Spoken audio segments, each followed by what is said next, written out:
भाव तीनों गुणों का इस माया का जबरदस्त है।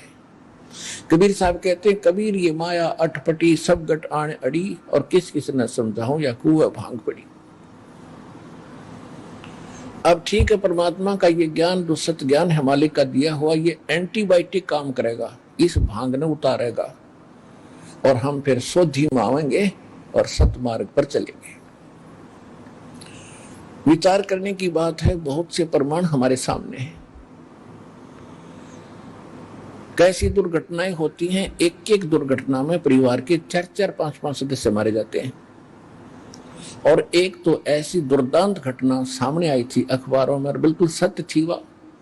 नरवाना गांव के एक पूरा परिवार और सिरसा सत्संग में जावा था। एक बुढ़ा शेष रह गया, 70-75 वर्ष का, वो घर पर रह गया। बाकी सारा परिवार भेज दिया सिरसा कि जाओ बेटा अपना कल्याण कराओ।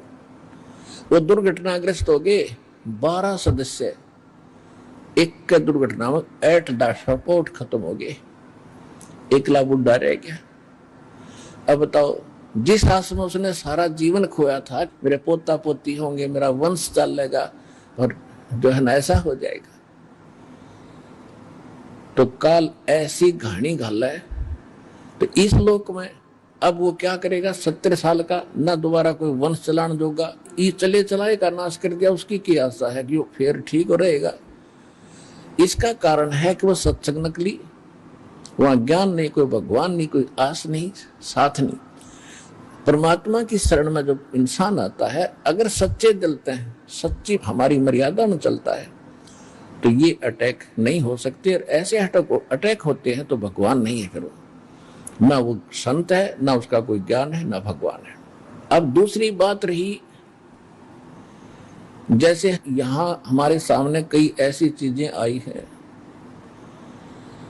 कुछ ऐसी निकम्मी आत्माएं आती हैं सत्संग में, यहां पूरा ढोंग करती है, रक्षा सूत्र भी लेते हैं, नाम भी लेते हैं, सतनाम भी प्राप्त कर लिया है, गले में लॉकेट भी डालते हैं, और वो यहां केवल चोरी करने आते हैं।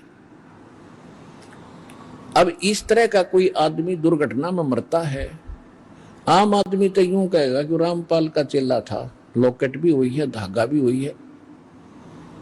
वो रामपाल का चेला नहीं था, वो तो काल का चेला था। ऐसी दुर्घटना में वही व्यक्ति मारे जाएंगे, लेकिन भगवान का भक्त और सच्चे दिल से जो लग रहा है, उसके निकट भी मौत नहीं आ सकती उस मालिक के हुक्म बिना।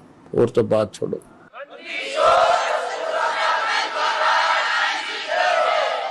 तो कहने का भाव ये है कि एक लेवा एक देवा दूतम, और कोई किसी का पिता नहीं पूतम।